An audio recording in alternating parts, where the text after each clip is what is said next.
a été du trucage. Tout a été de la mise en scène. Laissez-moi grandir avec mon père. Ça fait déjà 5 ans que je suis pas avec lui. Ça vous suffit pas?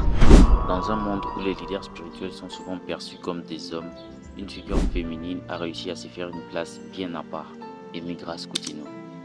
La prière est un sacrifice. Quand tu vois une personne se lever à minuit, commence à prier de minuit à 1h, respecte-le. Comment a-t-elle réussi à s'imposer dans ce milieu dominant de l'église et des ministères religieux? Parce que dans la majorité des cas, on sait que la place d'un leader est plus réservée aux hommes qu'aux femmes. Aujourd'hui, il y a plusieurs combats comme le féminisme, etc., qui visent à ce que l'homme et la femme aient une égalité. Mais on sait très bien que c'est quelque chose qui n'arrivera jamais. Et d'autant plus, nous parlons d'un cadre religieux, si je peux dire ça, où la femme est inférieure à l'homme sur presque tout le plan. Avant d'aller dans ces débats, de dire que la femme ne peut pas prêcher, etc., parlons d'autre chose d'abord. Qu'est-ce que tu veux dire, pasteur? Je veux tout simplement dire que l'onction est la capacité divine qui vient t'aider à accomplir la mission pour laquelle tu es appelé. Aujourd'hui, Amy Grace Coutinho est une prédicatrice vraiment suivie, plus que même la majorité des hommes aujourd'hui. Bien évidemment, on sait que la Bible dit que la femme n'a pas le droit d'enseigner, elle n'a pas le droit de s'élever là où il y a les hommes, etc.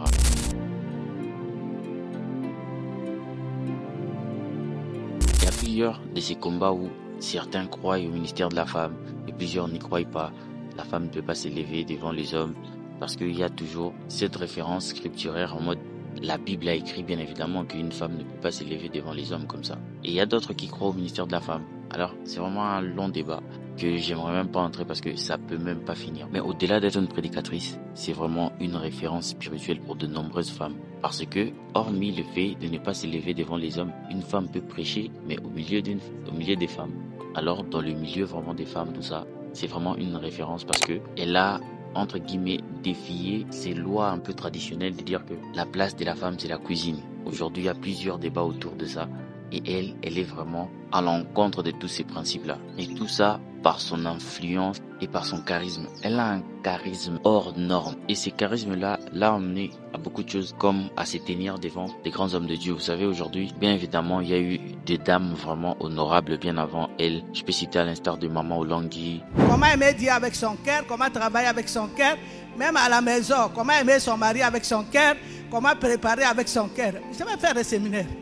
Nous sommes en train de travailler dans beaucoup de choses avec notre chair. Maman Tumba Chaumba, qui étaient des femmes vraiment charismatiques, qui avaient la grâce de Dieu de rassembler vraiment de foule et même des garçons. Donc rien, ça, il n'y avait même pas de problème des genres. Dire que tellement lui c'est un masculin ou l'autre c'est féminin. Maman Olang qui rassemblait tout le monde avec son programme de combat spirituel avec son mari, Papa Olangi. Mais dans la majorité des cas, on connaît qu'en RDC, la personne qui était le plus connue, c'était Maman Olangi parce que c'était elle la visionnaire du programme combat spirituel qui a vraiment marqué les esprits en RDC. Et de la même manière, elle maintenant, c'est dans le prophétique. Elle prophétise pas mal.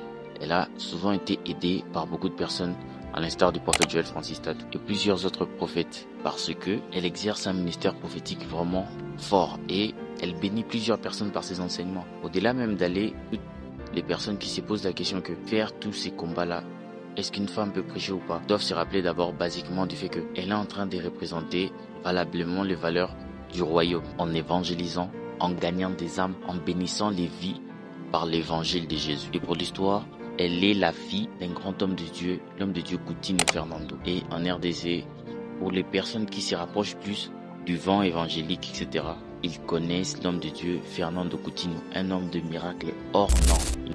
Je veux dire ceci. Notre combat d'aujourd'hui, ce n'est pas pour nous. Notre combat, c'est pour le futur. C'est pour nos enfants. Et le problème du Congo, c'est que on nous a volé notre futur. Au Congo, le futur n'existe pas. Il a été longtemps en prison par des histoires que je ne sais vraiment cadrer tout ça. Mais il a été longtemps en prison. Mais c'était un homme de Dieu qui remplissait les stades incroyablement. Et d'une manière qu'on ne sait vraiment juger, il a été mis en prison par l'ancien gouvernement géré par le président Kabila. C'était vraiment des histoires politiques que je ne saurais vraiment d'écrire. Mais elle a comme pris la relève de l'évangile dans le cadre familial, parce que le papa n'était plus là. Et l'église était presque en faillite, mais voilà, l'homme de Dieu, le visionnaire, il n'était pas là. Et c'est pas qu'elle a pris l'église, mais il y avait une autre personne. Mais elle, dans la famille, elle s'est levée vraiment comme une voix. Et aujourd'hui, elle bénit plusieurs personnes par des conférences. Elle fait des masterminds, des conférences où elle enseigne des choses un peu plus larges. Parce que au-delà même de prêcher l'évangile, tu sens vraiment que c'est quelqu'un très instruite et qui même au milieu des hommes, tu peux sentir la différence. Parce qu'il y a des hommes, un homme il ouvre sa bouche et il parle, mais tu sens vraiment que dans le crâne il y a presque rien. Mais elle, si elle s'est mise à parler, tu sens d'abord l'élégance dans sa façon de parler. Elle parle bien déjà. Elle a cet art oratoire qui peut captiver vraiment plusieurs personnes. Et même beaucoup de garçons n'ont pas ça. Mais encore une fois, si on doit rentrer dans les bases bibliques, moi je crois au ministère de la femme. Moi je crois au ministère de la femme. Mais beaucoup de choses compliquent quand une femme prend autant d'autorité. Parce que la soumission, ça devient un peu compliqué. Mais je ne parle pas forcément pour son cas. Je ne connais pas sa vie. Je ne vais pas mettre ma bouche dedans. Mais l'ordre des choses est que l'homme est le chef de la femme. Et tout ce mouvement de féminisme, je la sens un peu comme dedans, sans vraiment prononcer cela. C'est ce féminisme qui vise à ce que l'homme et la femme soient au même niveau. Et même, ça commence par l'égalité de salaire, par l'égalité même dans le milieu du travail. Les femmes, il y a peu de femmes qui sont vraiment haut placées, dans le sens où, dire que directrice d'une grande entreprise, directrice d'une grande entreprise publique en plus. Déjà publique c'est encore compliqué, peut-être privé oui, mais il y a beaucoup de combats où on cherche à ce que la femme soit mise au même rang d'égalité que l'homme si elle a plus de compétences peut-être. Et là moi je suis d'accord, en mode quelqu'un qui a plus de compétences, on ne doit pas suivre si c'est un homme ou une femme. Un homme qui est bête et qui ne faut rien dans le travail, j'ai pas besoin de lui, mais une femme qui fait mieux que lui doit être placée au-dessus. Alors si vraiment le féminisme ne suit que ces propos-là, pas dans l'angle du mariage, pas dans l'angle de la spiritualité, etc., mais juste dans la neutralité de la compétence, moi je suis très d'accord en fait que on juge l'homme et la femme au niveau de leurs compétences, que ça soit même à l'église, soit les églises où on accepte que la femme prêche.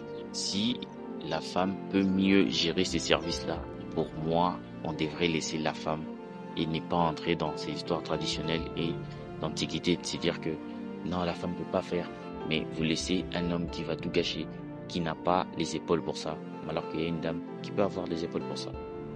Et si on peut retenir quelque chose de cette dame, c'est que dans ces milieux où on critique vraiment les femmes qui montent en puissance, elle a su se tenir ferme et continuer sa vision, les yeux fermés, donc c'est-à-dire qu'elle est même pas là, elle cala même pas que les gens critiquent, que les femmes disent, les gens disent que voilà, tu devrais faire telle chose, parce que la masculinité a toujours tendance à guider ce que doit faire la femme, même si c'est pas ta femme.